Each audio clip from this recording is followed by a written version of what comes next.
Hello, my name is Mary Ellen Keeley, and I'm the project director for the 3-State Innovation Intergovernmental Case Processing Grant.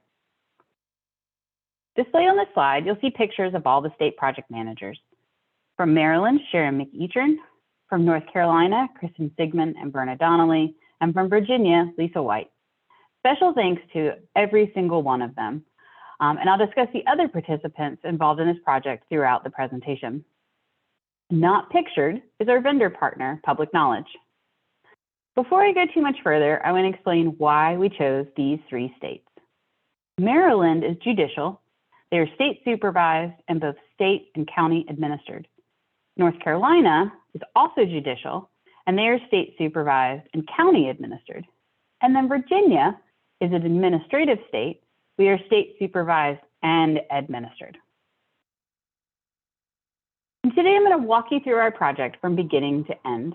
I'm going to do that by looking at the project goals, then planning, assessment, recommendation, envision, implementation, and finally evaluation and lessons learned. Our project goals were to increase the collection percentage of current child support due on cases in the project offices and therefore the partner states. Decrease the median number of days between an incoming intergovernmental referral and the establishment of a new order. To increase the customer service experience for parents on intergovernmental caseload in the project offices, and to increase customer service in the project offices. After extreme delays in the procurement process due to COVID-19, we held our project kickoff meeting May 29th of 2020, virtually, of course. We brought all the directors and project participants together to begin planning this great adventure. We chose 3 project offices in each of the 3 states.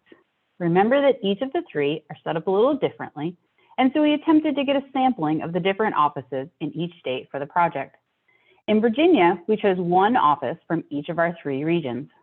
The Central Regional Operations Office was chosen from the Central Region based on the fact that they work only an intergovernmental initiating caseload. Danville was chosen based on the geography. Danville in the West was chosen based on geography, and Suffolk in the East was chosen based on the number of cases they shared with both North Carolina and Maryland. In North Carolina, we chose a consortium of offices in the East because they were privatized, and they are run by Young-Williams. The other 2 offices were county-run, chosen based on geography and the number of cases with the other 2 states. In Maryland, we chose another privatized office with Baltimore City, and then 2 other offices with high case counts with North Carolina and Virginia. In all 3 states, we included the central registries in the project office group, although they do not carry a caseload. We held virtual assessment interviews. This enabled us to hear voices from all offices in all 3 states via the MS Teams platform, and we utilized that to investigate current processes in all 3 states. The vendor utilized this information gathered in the interviews to develop the as-is report, which is exactly what it sounds like. We needed to assess where all 3 states were before we could forge a plan forward. The next step was that the vendor created a recommendations report. It included information that not only served this project, but will direct intergovernmental decisions for all 3 states in the future. There was way too much information to tackle all of it during the grant timeframe. We used this document to guide the project team from planning to implementation. Next was Envision, otherwise known as the Meeting of the Minds, and this was held in October of 2020 to discuss the process from recommendations to implementation. The Envision sessions were held over 2 days, again via MS Teams. The entire project team, so managers from each of the states, and other key staff, including each state's directors and the managers in all project offices, came together to discuss the vendor's recommendations for improved case processing procedures and policies. During these Envision sessions, we brainstormed new procedures and policies for the implementation period. Once Envision sessions were complete, the project team finalized the implementation plan, including what kinds of training, policy and procedure changes, organizational restructuring, communication, improvements in technology or tools, and any additional resources that were necessary to show success in the implementation phase. Implementation was originally scheduled to run through June of 2021, only allowing 6 months of time to gather information on our data points. In August of 2021, we've requested and were granted a no-cost extension, which allowed us 12 months of data collection instead, and implementation ran through December of 2021. There are 5 different activities that made up this implementation phase that I'll discuss over the next several slides. First was the 3RG, which was created to mirror and build on the existing Intergovernmental Reference Guide, or IRG, hence the 3RG. It also has 3 different sections and lived on the project website with any other project-specific resources. This website was only accessible by project staff with a special link. The 3RG included the following information. First was contact information. So phone, direct phone numbers, email addresses, and fax numbers for all project office participants and their supervisors. Second, with the 3RG2 was questions. So these were supplemental questions to the existing IRG. For example, some of the questions included, will your state accept an electronic signature? Or about how long does it take to process an incoming petition? And also included examples of orders and/or payment histories when available. And then finally, the 3RG3 was links to everything we could get our hands on as far as training materials are concerned. Some of those came from the Federal Office of Child Support or the variety of national child support organizations, NCEA, WCSEC, EURICSA, etc. The second piece of implementation was the pledge. It was drafted from input from the existing sticking points, we'll call them, of the intergovernmental workers shared during the assessment interview. All project participants signed the pledge through a survey format and were then provided a signed copy for their records. On the slide, you will see the preamble. The document goes on to describe some basics of intergovernmental casework. That, for example, I pledge to check all electronic systems daily, to always provide direct contact information, or to turn on out-of-office notifications. Then my personal favorite, the monthly INTERSECTs. Much like the rest of this project, they were held via MS Teams so that all project office staff could participate. Each state took turns presenting on things specific to their state. For example, how to read a payment history, what does an order look like? We also brought in training from OCSE on the portal and other federal tools. We provided project updates and shared in successes with our fellow teammates. This included an accolade award section during each session. The thought is that those awards will be given across state lines to caseworkers that exceeded expectations. We enjoyed networking and asking questions about how things work in the other 2 states. Speaking of training, we also provided other project-specific training. First, on the Electronic Document Exchange, or EDE, that was held twice via Microsoft Teams. We encourage project participants to attend an additional offerings, either internal training or participate in the national child support organizations that exist, as referenced by acronyms on the slide, NCEA, WCSEC, and EURICSA. We utilized grant funds to provide registration to all project office staff, all interested project office staff, to the virtual EURICSA event in May of 2021.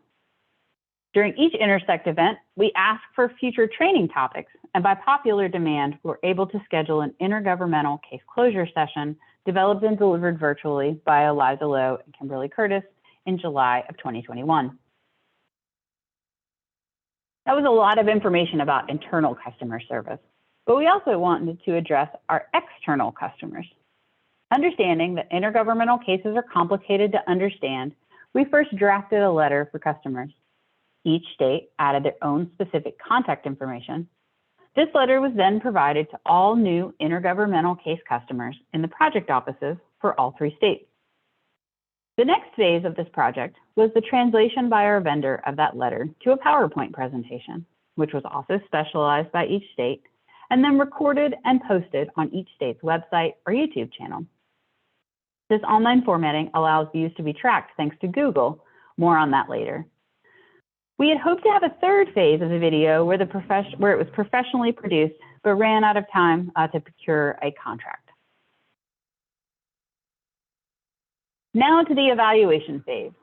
This was originally set to run July 1st, 2021 through September 29th, 2021. But due to the no-cost extension, it actually began in January of this year, 2022. And we are currently in the process of that right now. The contract with our vendor ended in August of 2021. So they provided a midpoint evaluation at the end of their contract, which served as a template for our final evaluation. We conducted a summative evaluation after the data elements were organized, analyzed, and interpreted to assess the success of the implementation plan and interventions. We completed a quantitative analysis on the statistics of the collections, order establishment, and electronic document exchange data elements. A qualitative analysis of the processes used to improve customer service in the implementation phase were used for the data element by surveying the intergovernmental casework staff. So in order to explain the results of our evaluation, I'm going to talk through a series of research questions that we use to guide our project.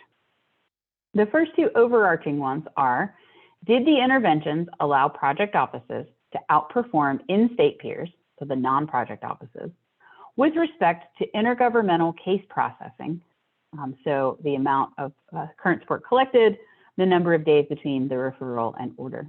And then secondly, did the partner states experience similar gains? Before I answer those questions, there's a second set of questions, a subset. So these 6 helped us narrow our results.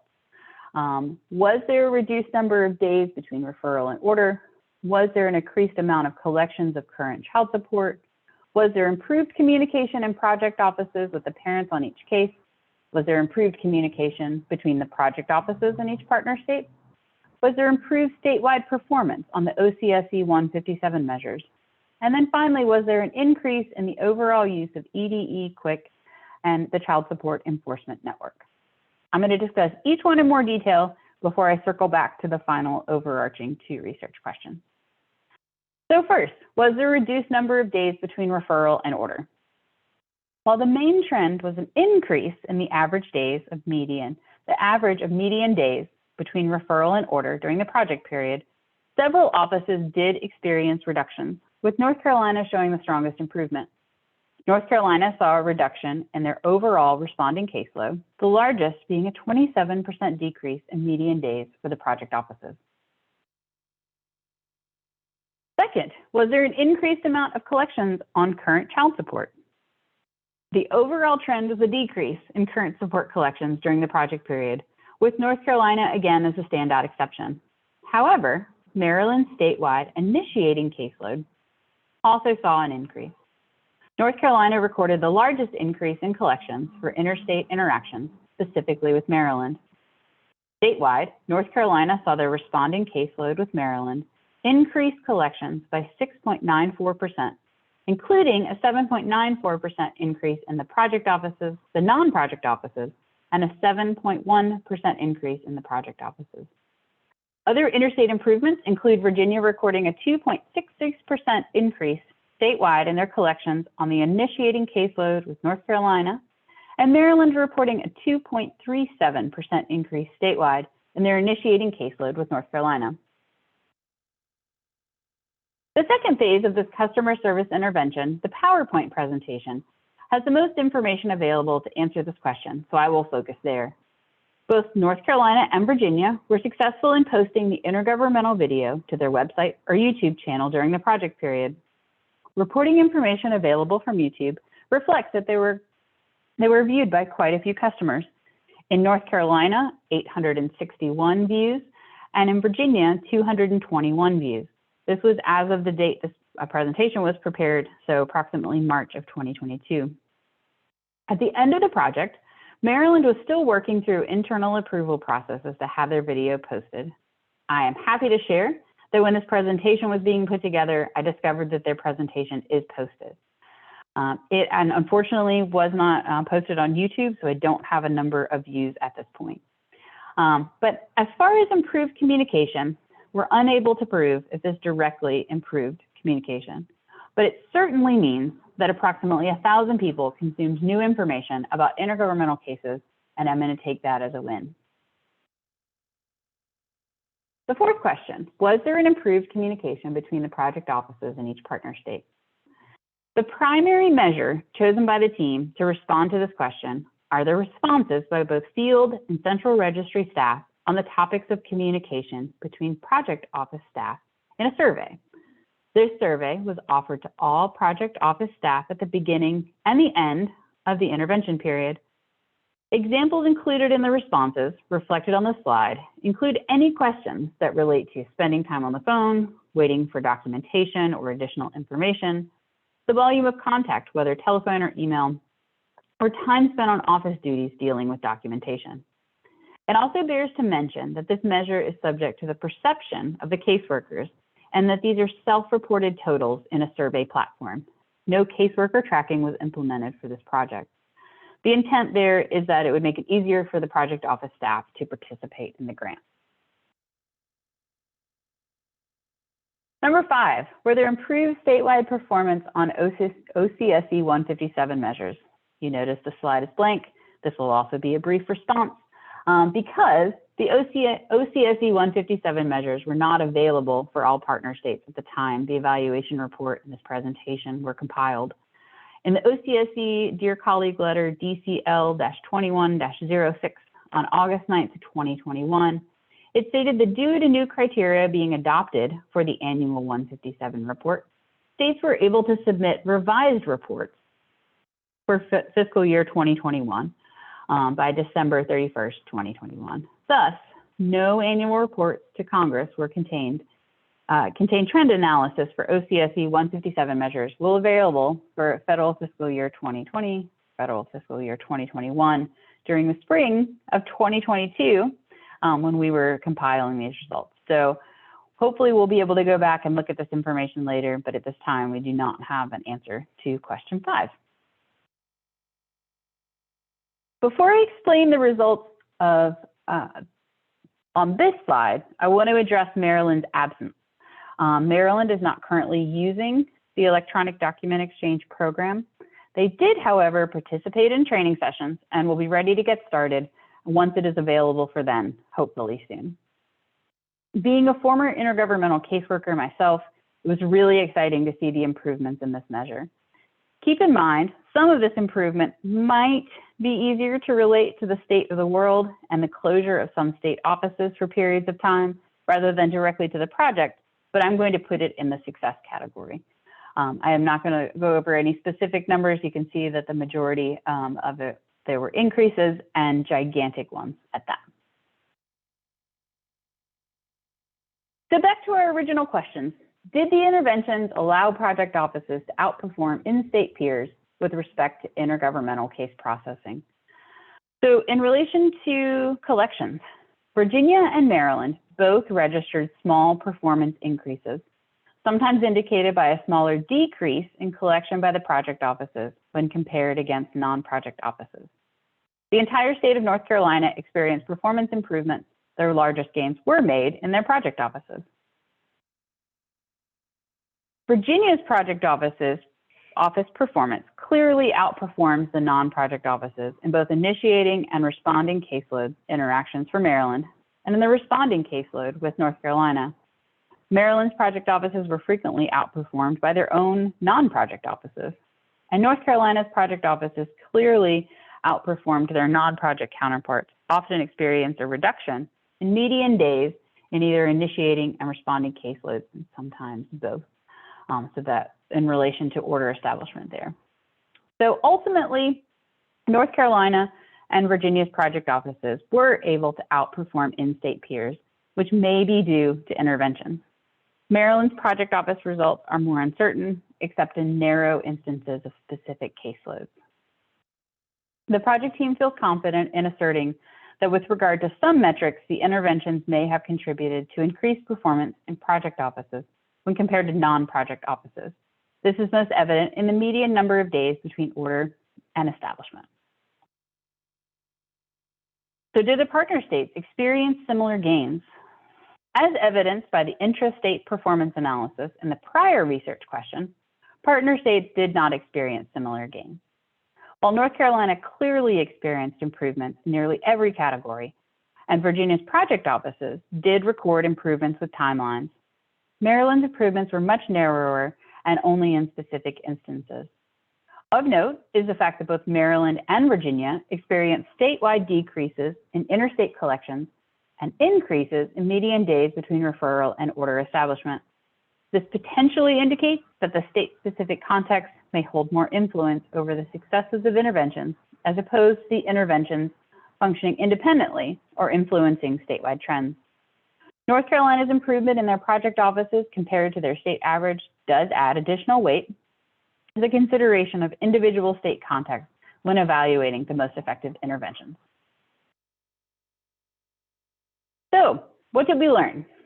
First, the project office would like to recognize that there was some substantive success in this project, owing that 3 states, 12 offices, and hundreds of intergovernmental workers successfully collaborated to complete this grant project. There were challenges to overcome, lessons learned, and experiences shared, all of which culminated in a broad array of accomplishments. Any of the behavioral changes that resulted as a promise in the pledge were executed through the 3RG or were shared at an INTERSECT counted as positive events. Each of those singular positive events rippled through the project offices, providing to be dynamic changes such as increased efficiencies in intergovernmental case processing, enhanced agency customer services, and improved morale and mission of intergovernmental caseworkers between everyone who shared a case.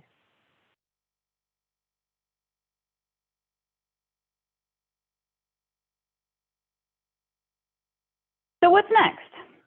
We are still finalizing our final evaluation report and also working with leadership to determine what pieces of the project we and perhaps the other 2 states will carry beyond the grant timeframe and funding. I can say that in the exit interviews and informal conversations with the grant team, there is great support for both the INTERSECT events and the 3RG. Before I close for the day, I do want to acknowledge all the folks that have participated in this project. First, the leadership within Maryland, North Carolina, and Maryland, specifically our state directors, so Kevin Goosewhite, Carla West, and Barbara Lucina, and anyone else on the leadership teams within those agencies that made this grant project possible. All of the project office staff in all of 3 states. Kimberly Curtis, the director, the Division of Program Innovation, Office of Child Support Enforcement, for sticking with us when staff was in flux. We really appreciate that. And then finally, our vendor, Public Knowledge. So if anyone has any questions, feel free to reach out through the email address on the slide, or I'm sure there will be some links on the website of how to get in touch with me directly. Thank you so much.